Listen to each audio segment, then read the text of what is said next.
Karine Cambio et son ami Justin Lurie ne voulaient manquer cela sous aucun prétexte. Ça va être génial, ça a l'air plein. J'arrive pas à croire qu'il y ait autant de monde. Ce qui réjouit autant Karine et Justin, c'est la venue du sénateur républicain Ted Cruz dans un saloon de Houston. Salut Ted, comment ça va? Ravi de vous voir. Moi aussi. Vous êtes contente? Oui? Vous lui avez serré la main. Bah oui, c'est une personne très accessible. Dans un État qui a largement voté pour Donald Trump en 2016, Ted Cruz est menacé par son opposant démocrate. L'enjeu aujourd'hui, mobiliser les électeurs. Tout le monde est motivé et excité par ces élections. Mais on doit récupérer le vote des indécis pour être sûr de gagner. Exactement, c'était sympa de se voir. On va s'approcher un peu. Devant un public surexcité, l'actuel sénateur se lance dans un show à l'américaine. God bless Texas. Dieu bénisse le Texas. Je dois vous le dire, de la part de ma femme et moi-même, nous aimons chacun d'entre vous. Merci de vous mobiliser et de vous battre pour le grand État du Texas. Karine, ancienne chef d'entreprise dans l'industrie de l'acier, est conquise par le discours du candidat, qui reprend les propositions du président. L'immigration, est-ce que nous voulons des frontières sécurisées ou des frontières ouvertes? Vous le voulez, ce mur? Pour elle, il est indispensable que le candidat républicain soit réélu, afin que Donald Trump garde la majorité au Congrès et continue à mener sa politique. Je pense que l'Amérique est en train de retrouver sa grandeur. Je pense que notre économie n'a jamais été aussi bonne que depuis que je suis née. Quand l'économie fonctionne, quand vous faites appliquer la loi, je pense que tout le reste suit. En fait, je ne pourrais pas être plus heureuse que maintenant. Hey, regardez, des gens nous ont laissé des chips. À la fin du meeting, Mark, le mari de Karine, qui est cadre dans l'industrie pétrolière, rejoint les deux amis à l'extérieur. Hey, regardez l'avion. Sur la banderole, le nom du candidat démocrate. Oh, le socialisme, ça pue. Mais qui a organisé ça? J'en sais rien, mais c'est génial, vraiment parfait.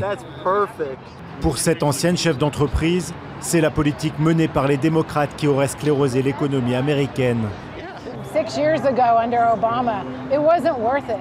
Il y a 6 ans, sous Obama, les taxes nous prenaient à la gorge. Les réglementations environnementales étaient la priorité. Nos entreprises ne nous permettaient pas de vivre correctement. Ces mesures aidaient uniquement les corrompus de Washington. Elles ne servaient absolument pas à préserver l'environnement. Je pense que Donald Trump a une approche plus pragmatique de l'écologie. Alors, quand on évoque avec eux le changement climatique... Le changement climatique? Vraiment? Vous pensez que c'est ça qui intéresse les gens?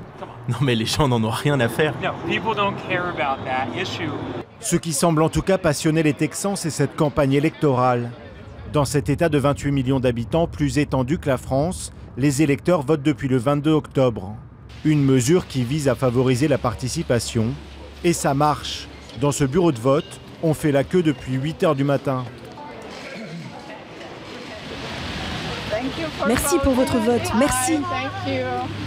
À quelques mètres de l'entrée, Alice et son mari Jérémy militent pour un candidat républicain au Congrès. Je leur dis juste « Bonjour, passez une bonne journée, j'espère que vous votez bien », mais on ne peut pas en dire plus, car c'est jour de vote. Ces deux retraités de 69 et 81 ans habitent dans cette banlieue résidentielle de Houston. Ce quartier vote républicain, mais dans le centre-ville de Houston, le maire est démocrate. Les deux retraités qui travaillaient dans l'industrie pharmaceutique font partie de la classe aisée de la population américaine. Ils sont tous deux issus de l'immigration, polonaise pour Jérémy, portugaise pour Alice. Je vais faire cuire quelques empanadas que j'ai préparées la semaine dernière. Alice n'a été naturalisée américaine que la semaine dernière, car jusque-là, étonnamment, elle n'en avait pas fait la demande. Dernièrement, j'ai vraiment apprécié ce que faisait Donald Trump. C'est grâce à Trump que j'ai voulu devenir citoyenne américaine. Avant, je ne le voulais pas. Pourquoi? Parce qu'avant, je n'étais pas d'accord avec la politique menée.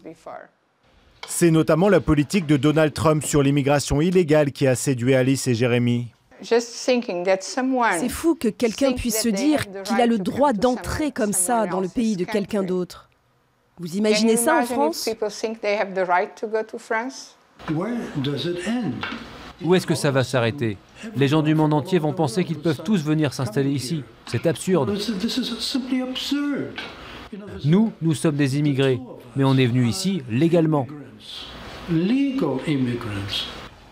Sur cette thématique migratoire comme sur d'autres, le président américain est accusé de forcer le trait.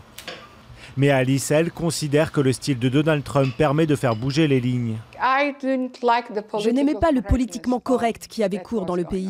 Vous ne pouviez pas dire certaines choses. D'ailleurs, les gens qui aimaient Trump et voulaient voter pour lui n'osaient pas le dire. Pourquoi croyez-vous que personne n'a vu venir son élection? Parce que beaucoup de gens ne disaient pas qu'ils allaient voter pour lui. Ils avaient peur. La bataille qui se joue ici est d'une importance capitale pour Donald Trump. En effet, si le Texas, traditionnellement aux mains des républicains, envoyait un sénateur démocrate au Congrès, ce serait une première en 25 ans. Mais le président américain peut compter ici sur des fans très motivés. Ils sont plusieurs centaines à avoir passé la nuit dehors, devant le Toyota Center de Houston.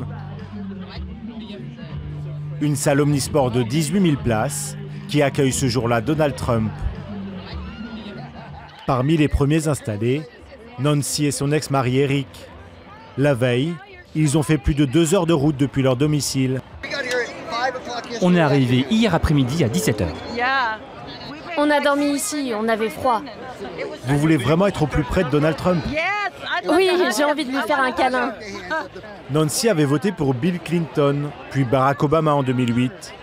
Mais cette thérapeute se dit dégoûtée de prétendus mensonges de l'ancien président. Elle voit en Donald Trump quelqu'un d'intègre. Il s'occupe vraiment de tout le monde, vous savez. La plupart des anciens présidents ont reçu de l'argent des lobbies qui leur disaient « Tu dois faire ça pour moi, donc oublie ce que tu as promis aux gens. On t'a donné de l'argent, donc t'as intérêt à faire ce qu'on t'a dit. » Trump n'a pas pris un centime de qui que ce soit. Il n'en a pas besoin. Il n'est donc tenu par personne, ce qui le rend encore plus fort. 15 heures, ouverture des portes dans une ambiance très patriotique.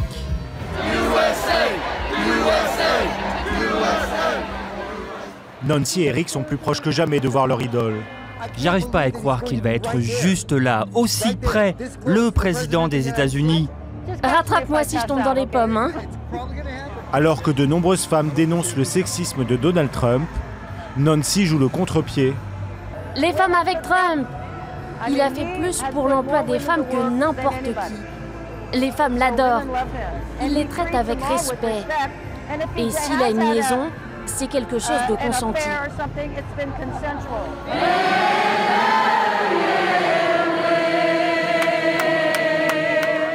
Toute la salle reprend l'hymne national pour l'arrivée du président.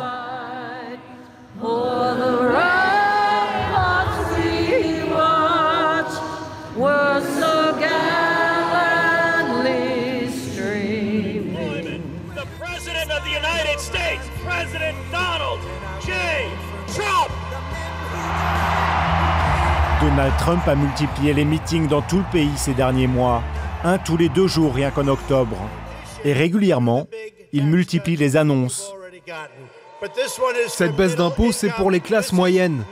Ce n'est pas pour les entreprises. On les a déjà aidés. Les affaires vont bien, les emplois reviennent, les usines reviennent, comme jamais auparavant. Tout le monde revient. Ça, c'est pour les classes moyennes. Juste pour elles. Une grosse baisse d'impôts, 10%. On va travailler dessus dès la semaine prochaine. Admiratifs, les 2 amis n'ont pas assez de mots pour décrire ce qu'ils viennent de vivre. C'était tellement génial. Il était juste là. Il y avait une telle énergie dans la salle. C'était 100 000 fois mieux qu'à la télé. 10 sur 10, Donald Trump, c'est quelqu'un comme nous. Ce n'est pas un homme politique qui joue au jeu des politiciens. Il soutient les Américains, il soutient l'Amérique, un pays qu'il aime de tout son cœur. Et il le prouve tous les jours, comme il aime ce pays. Merci Dieu de nous avoir donné Donald Trump. Cette année, le vote anticipé a attiré 38 millions d'électeurs, contre 27 millions en 2014. Reste à savoir à quel parti, républicain ou démocrate, profitera cet engouement.